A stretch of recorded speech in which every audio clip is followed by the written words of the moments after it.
Assalamualaikum warahmatullahi wabarakatuh. Jamaah dimanapun berada, jangan lupa dukung dan tonton terus channel Masjid Agung At-Taqwa Kota Cani. Tonton, subscribe, like, share, and comment. Assalamualaikum warahmatullahi wabarakatuh.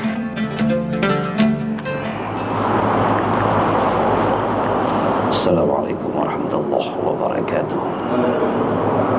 Alhamdulillah, salatu wassalamu ala rasulillah wa ala alihi wa sahbihi wa mawalah, ma ba'du. Qala Allah ta'ala fi kitabihil karim, Bismillahirrahmanirrahim, innani ana Allahu la ilaha illa ana fa'budni wa aqimis salah li dzikri. Wa qala Rasul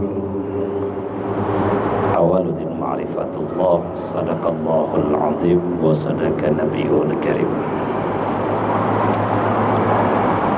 Dengan rahmat Allah, pada malam yang berbahagia ini kita telah dapat melanjutkan kembali pengajian kita tentang ilmu akidah. Dan selanjutnya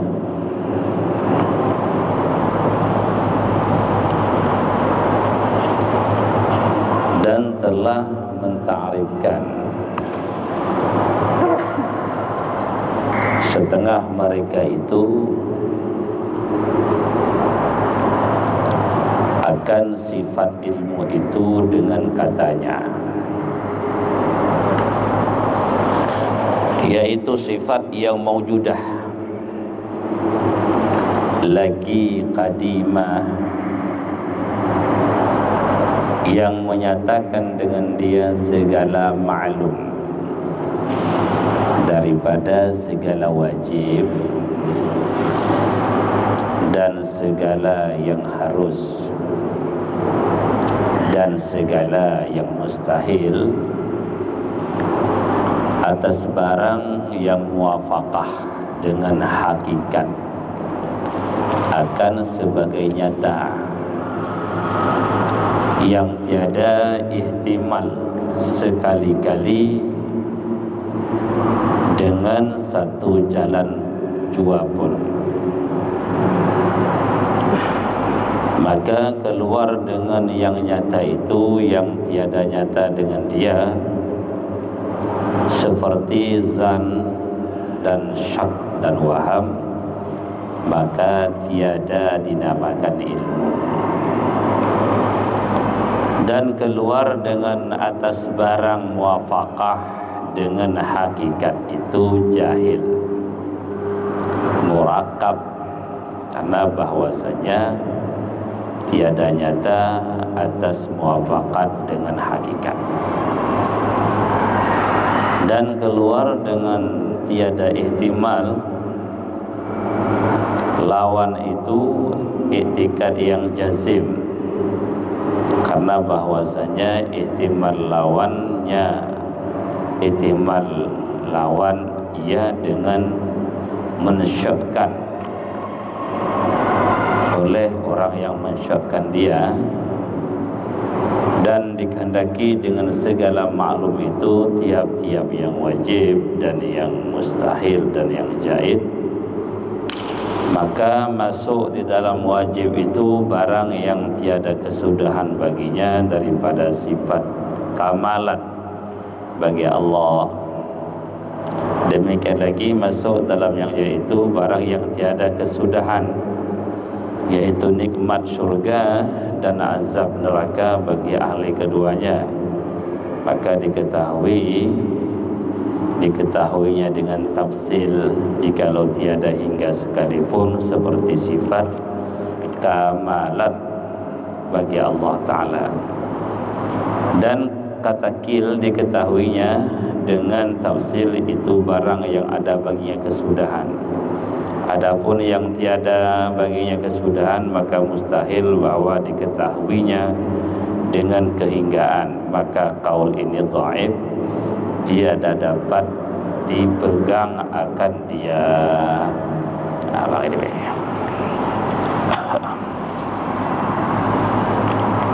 Bismillah.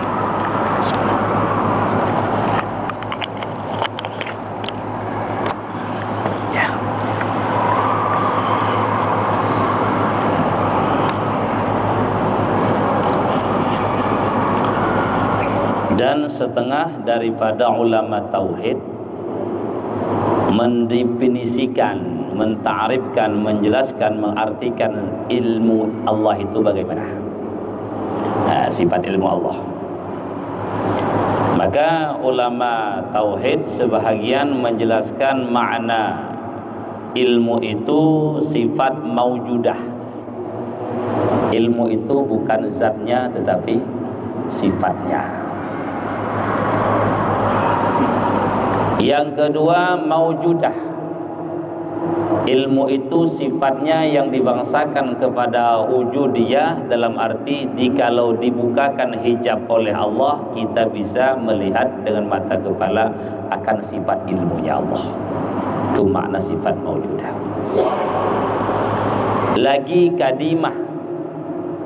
Sifat ilmu Allah itu kadim, tidak berawal.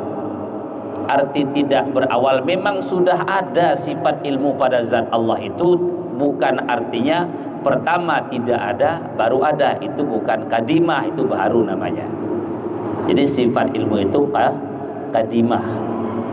Sebagaimana zatullah itu kadim, tidak berawal, tidak berpermulaan, maka sifatnya Allah juga kadim, tidak berawal dan tidak berpermulaan. Dengan sifat itu Allah mengetahui segala yang maklumat. Dengan sifat itu Allah mengetahui dengan segala yang maklumat. Apakah yang maklumat itu yang wajib-wajib, dan yang segala yang harus-harus, dan segala yang mustahil. Karena maklumat Allah itu 3 kalau kita bagikan. Yang pertama yang wajib, wajibil wujud. Yang kedua yang mustahil wujud. Yang ketiga jail wujud. Itu semuanya Allah ketahui dengan sifat ilmunya itu. Allah ketahui semuanya itu sesuai dengan hakikatnya. Allah ketahui semuanya itu muafakat dengan hakikatnya. Makna muafakat dengan hakikatnya sesuai dengan hakikat sesuatu itu. Itulah ilmu namanya. Jadi mengetahui sesuatu sesuai dengan hakikat sesuatu, itu namanya ilmu tentang sesuatu. Dan tiada ihtimal sekali-kali lawannya. Jadi ilmu itu tidak akan ihtimal lawan daripada tahu itu. Nanti ada penjelasannya sedikit di depan. Jadi inilah makna diartikan, definisikan oleh sebahagian ulama tauhid tentang makna ilmu itu. Dengan kata-kata ilmu itu nyata sesuatu dengan dia, maka tidak termasuk kata ilmu zan. Zan itu bukan ilmu, karena zan itu belum nyata 100% sesuatu. Zan itu kan 75% dalam hati kita, iya begitu. Bukan namanya ilmu, karena ilmu harus nyata dia. Dengan kata-kata nyata ini, maka keluar 3 yang tidak dinamakan ilmu. Yang pertama zannun, yang kedua syakkun, yang ketiga wahmun. Yang 3 lapat ini bukan ilmu karena tidak nyata. Dugaan 75% itu syak, zan, itu zan, bukan ilmu, itu lawan ilmu itu. Syak 50-50-nya, tahu dengan tidak tahunya limpul. Waham 25 yang tahunya, 75 tidak. Maka 3 lapat ini bukan dikatakan ilmu karena tidak nyata. Nah. Yang selanjutnya, ilmu itu harus sesuai dengan muafakah dengan hakikat. Artinya yang kita ketahui itu sesuai dengan hakikatnya. Ini mengeluarkan, tidak termasuk ilmu orang yang jahil murakab. Apa jahil murakab itu? Yang mana jahil murakab mengetahui sesuatu bukan dengan hakikat sesuatu. Jahil murakab mengetahui sesuatu bukan dengan hakikat sesuatu. Katakanlah kalau ada orang menuhankan selain Allah dengan penuh keyakinan, itu apa itu? Itu bukan ilmu, namanya jahilun murakab. Ilmu itu harus yang kita maklum itu sesuai dengan hakikatnya, baru 1 tambah 1 ya 2. Itu 2 itu hakikat mak. Kalau ada orang yakin dia bahwasanya 1 tambah 1 5, walau bagaimanapun yakinnya, ini bukan ilmu. Kenapa? Maklumnya itu tidak sesuai dengan hakikat. Yang diilmu itu, yang diketahui itu, yang sudah masuk ke hatinya itu tidak sesuai dengan tidak muafakah waqi namanya itu. Jadi ilmu harus muafakah waqi itu. Maka Allah mengetahui sesuatu nyata dan muafakah waqi. Itu ilmu. Nah, maka tidak namanya ilmu, jahil murakab. Makna jahil murakab, bodohnya tersusun. Pertama, dia mengatakan 1 tambah 1 3. Jahilnya di mana? Menganggap itu benar.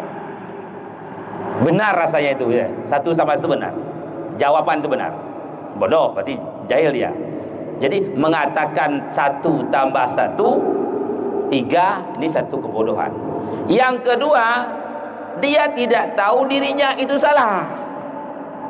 Dengan 2 kesalahan ini, 2 kejahilan ini disebutkan bahasa murakab, tersusun, ganda, berlapis kalau bahasa itu. Jadi bodoh berlapis namanya itu.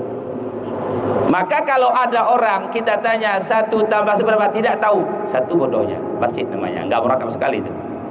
Tapi kalau ada orang mengatakan 1 tambah 4, ini sudah jahilun murakab, 2 kejahilan di sana. Maka jahil murakab ini bukan ilmu.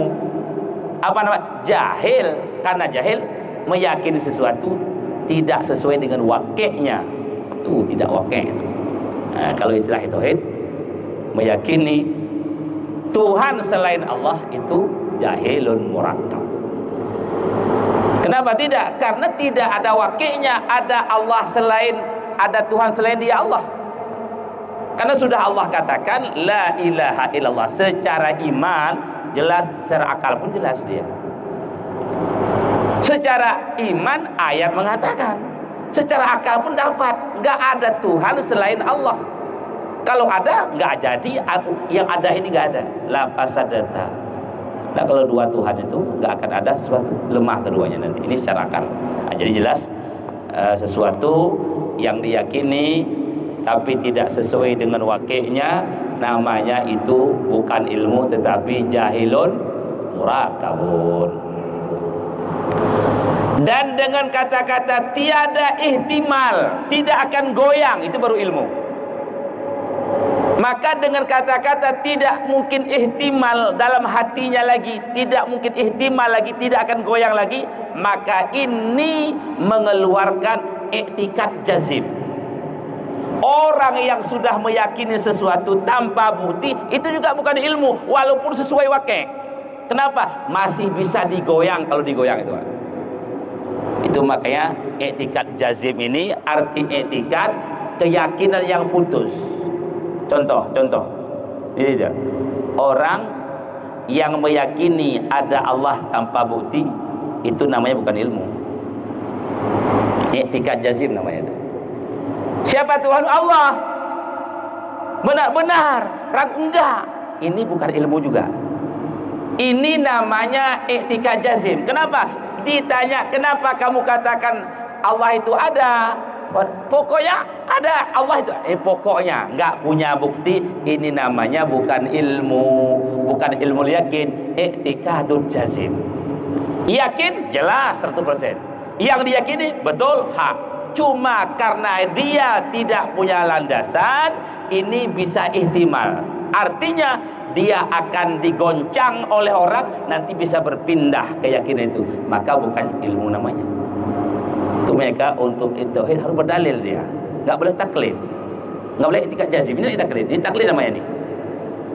Kenapa? Karena orang yang meyakini Allah itu ada, Allah itu kidam, Allah itu baka, Allah sampai habis, nggak punya bukti, bukan ilmu namanya.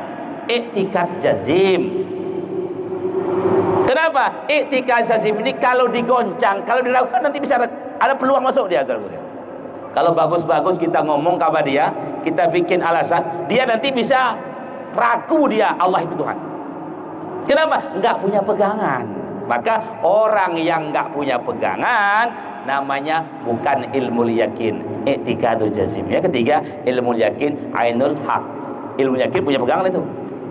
Ilmu yakin. Jadi meyakini sesuatu sesuai dengan kebenaran, mempunyai dalil landasan, baru namanya ilmu. Maka itulah makna ilmu. Maka dengan itu makna ilmu sudah jelas keluar dari ilmu ragu, waham, enggak bukan ilmu. Yang kedua, orang yang mengetahui sesuatu tapi tidak sesuai dengan wakilnya, bukan ilmu, dia berakal. Yang selanjutnya, ilmu harus tidak mungkin ihtimal lawannya. Artinya tidak akan bisa goncang, tidak akan bisa ragu. Kalau orang yang bisa ragu, itu namanya bukan ilmu, i'tikadun jazim, i'tikad yang putus. Kayak tadi orang meyakini ada Allah tapi dalilnya sah, betul, diyakini betul itu. Cuma salahnya di mana? Dia nggak punya landasan, nggak punya dalil, nggak punya bukti. Ini bukan ilmu. Kalau bukan ilmu, ihtimal nanti dia akan berubah apabila ada orang meragukan dia. Orang yang meragukan dia itu kalau dia nggak punya landasan, pasti ada kegoncangan itu, pasti ada itu. Itu namanya bukan ilmu. Kalau ilmu nggak bisa digoncang lagi. Itulah mana ilmu, nggak ihtimal lawannya.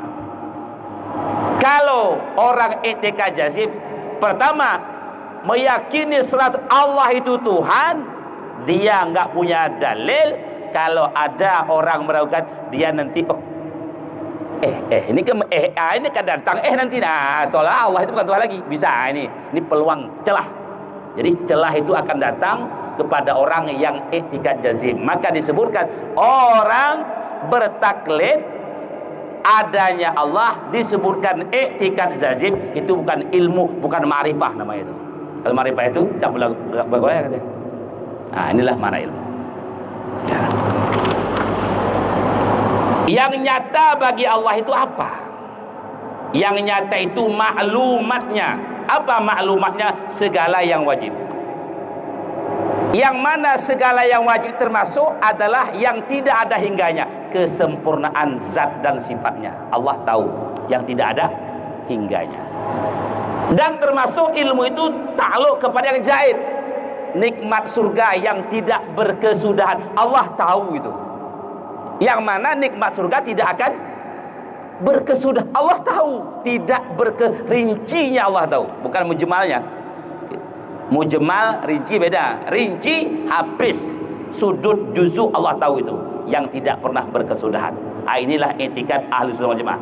Ada pendapat yang mengatakan sesuatu yang tidak berkesudahan Allah tidak tahu. Ini ada pendapat. Yang tahu Allah rincinya, sifatnya berkesudahan. Karena ada yang berkesudahan, ada yang tidak. Ada pendapat mengatakan bahwasanya Allah itu tahu dengan sifat ilmunya secara rinci, itu perkara yang tidak berkesudahan. Yang berkesudahan, yang ada akhirnya. Kalau sesuatu itu yang tidak berkesudahan, maka Allah tidak tahu. Ini ada pendapat, tapi pendapat ini lemah dan tidak boleh diamalkan.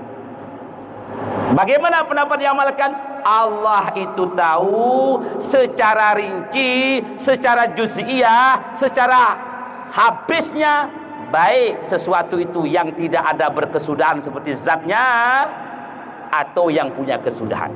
Itu semuanya Allah tahu dengan sifat ilmu kadimnya, ilmu yang azalinya Allah Subhanahu wa taala. Jadi i'tikad kita tentang ilmu Allah Subhanahu wa taala. Kalau ada hal perlu ditanyakan, silakan ditanya.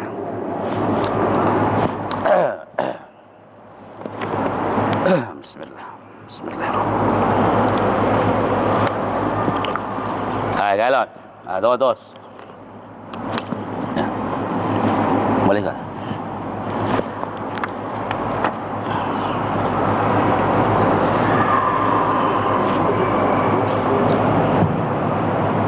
Assalamualaikum warahmatullahi wabarakatuh. Izin bertanya Tengku. Yang pertama menyangkut dengan ilmu tadi. Jadi bagaimana jika seorang itu mengimani pokoknya Allah itu ada, dalilnya inilah alam semesta. Ini dalilnya yang saya tahu itu ciptaan Allah. Tapi dia hanya mengucapkan, tidak mengimani. Dia tahu bahwa ini ada di sini adalah ciptaan Allah, tapi dia tidak mengimani. Ini bagaimana keterangannya? Iman itu bukan tahu. Iman itu bukan tahu, tetapi tasdik. Dibenarkan oleh hati kita. Qaulun nafsi. Jadi ungkapan hati, Allahu Rabbi. Allah Tuhanku. Kalau iman kita katakan tahu, Abu Lahab sudah beriman. Abu Lahab beriman apa tidak? Tahu apa tidak? Tahu dia Muhammad Rasul, cuma gak diterima. Itu maka iman itu bukan tahu. Kalau kita tahu makna iman tahu, maka orang yang hidup semasa Nabi tahu Nabi itu benar. Tidak sah iman karena nggak ada tasdik. Ungkapan hati itu, Allah Tuhanku, Muhammad Nabiku, ungkapan hati itu. Jadi qaulun nafsi itu, iman itu bukan tahu ya, ini harus dibedakan nih. Tidak semua orang yang tahu beriman karena nggak nerima. Hati malah ngakui, tahu saja. Tapi kalau orang sudah beriman, tahu dia pas, nggak mungkin tasdik kalau belum ilmu. Maka ilmu baru iman. Nggak mungkin dia beriman, ilmu nggak mungkin, itu nggak bisa, jelas nggak bisa. Tapi bukan semua berilmu beriman. Karena iman bukan ilmu.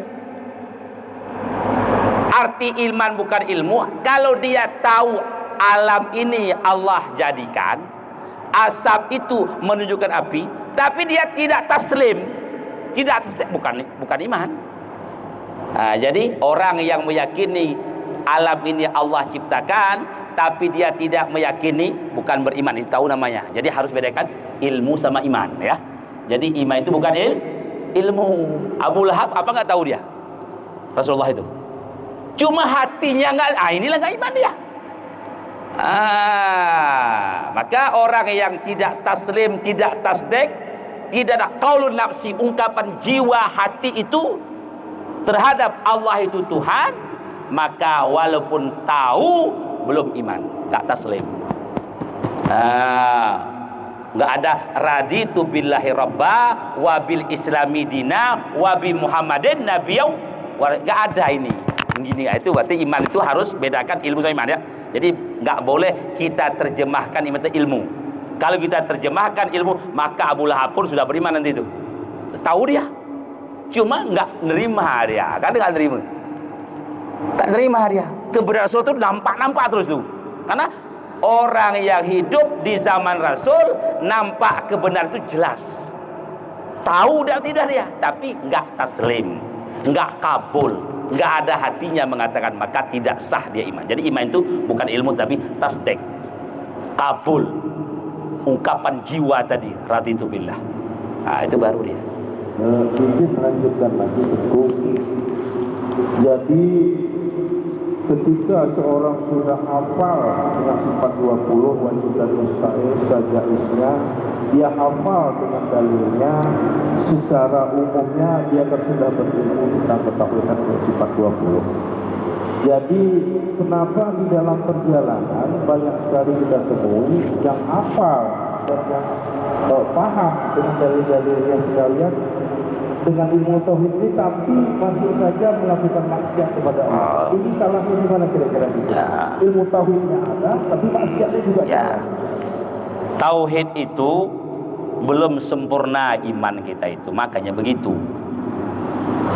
Kalau kita tahu Allah Maha mendengar, maka semestinya kalau berkata-kata yang baik-baiklah, malulah kita didengar oleh Allah kalam kita yang keji, enggak murakabah, enggak mengawasi diri. Kalau kita tahu Allah itu ada, Allah itu maha kuasa, maka semestinya kita itu taat dan patuh kepada Allah. Ini tergantung kepada kesempurnaan iman, bukan kesahan ya. Orang yang maksiat sahih imannya atas dia meyakui hanya Allah Tuhan. Walaupun dia kadang-kadang nggak sholat, nggak puasa, nyuri, berzina, iman itu tidak akan batal dasar iman. Cuma kesempurnaan iman itu nggak dapat. Jadi kembali kepada kekamalan iman, kesempurnaan iman itu. Ini yang payah. Kesempurnaan iman itu payah. Karena ada bahasa singkatnya, iman itu telanjang kata Rasulullah, pakainya takwa. Kan kalau telanjang kan belum sempurna. Al imanu ariyat libasu takwa kata Rasul. Iman itu telanjang, belum sempurna berarti. Pakaiannya apa? Agar dia terbungkus baik, maka harus ketakwaan, mulutnya mantap. Semua jahir lah. Iman ke dalam itu, di dalam keyakinan. Tapi pakaian di luar. Itulah. Jadi intinya bukan imannya nggak ada, dasar imannya ada, tapi kesempurnaan iman itu masih jauh. Masih jauh, bukan nggak ada. Ya, tahu. Terakhir itu, mohon maaf agak banyak sedikit masih tentang jadi ketika seorang itu sudah menguasai apa tadi, tapi masih maksiat, lantas langkah apa, amalan apa yang dilakukan? Ya. Sehingga iman itu sempurna, sehingga sesuailah ilmu tauhidnya ada, maksiatnya juga berkurang. Mohon diberikan tips. Maka di situ ilmu tasawuf. Karena batinnya nggak bagus, kayak batin nggak bagus kita itu. Kenapa kita ngomong jelek? Karena hatimu nggak baik.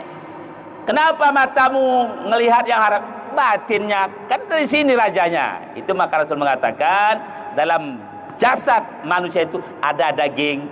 Kalau baik dia, maka baik semua jasad seluruhnya. Kalau dia rusak, apa itu? Hati. Berarti ilmu tasawuf itulah ilmu yang mengkaji tentang membersihkan batin-batin. Jadi ilmu tasawuf. Bahkan ada keterangan, kalau kamu sudah ngaji fikih, alah kadar, syarat, rukun, tuntas, tasawuf, tauhidnya, etika 50. Kalau sudah tuntas, fikihnya sekadar fardu ain, tauhidnya sekadar fardu ain, maka habiskan sisa umurmu kalau ada 1000 tahun untuk tasawuf. Ini baru dia. Jangan habis fikih. Ada batasnya itu. Emang tasawuf pun ada batasnya, tapi sisa umur kalau yang sana sudah tuntas, habiskan untuk tasawuf, untuk tazayun, terus bertambah indah hati itu. Hari ini kita masih kotor lah batin kita. Ngomong kita coba, masih banyak yang sia-sia. Duduk kita, langkah kita. Kalau orang yang sudah arah ke sana, duduknya, berdirinya, ngomongnya, geraknya menjadi ibadah. Kita belum, Pak. Maka tauhid ada kadarnya untuk berdoain. Fikih pun ada kadarnya. Tasawuf pun ada kadarnya. Cuma kalau tasawuf jangan berkadar, habiskan. Kenapa? Belum bersih hati ini, jiwa ini belum bersih. Mau bersih ini. Sudah berkali-kali kita upaya, satu sifat marah pun sampai hari ini belum terkendalikan kita. Itu penyakit batin itu, maksiat batin itu. Memang nggak ada penjaranya. Kalau orang marah nggak dipenjara kan? Nyuri penjara. Tapi jelas akan diberi sanksi oleh Allah di akhirat. Itu penyakit maksiat batin lah. Jadi intinya untuk kesana itu memang hati kita harus kita tata, kita bersihkan dengan ilmu tasawuf. Ilmu tasawuf, ilmu yang menyangkut masalah membersihkan sifat-sifat hati itu. Sekian. Assalamualaikum warahmatullahi wabarakatuh.